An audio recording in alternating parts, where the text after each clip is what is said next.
Hello viewers, if you are facing difficulty to run crack file in Windows because Windows Defender deletes the crack file as a virus, but there is a way to bypass it. Go to Start, open Settings. Go to Update and Security and select Windows Security menu.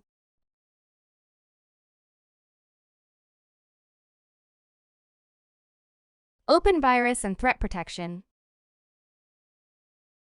Open Manage Settings in Virus and Threat Protection Settings. Look for Add and Remove Exclusions and open it. Go to Add an Exclusion and click on any file, folder, file type, or process you want to exclude.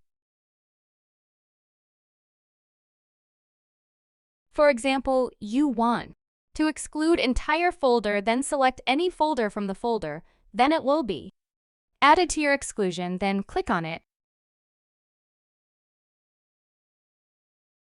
You can also remove it from here. Now run the cracked file, and Windows will run it.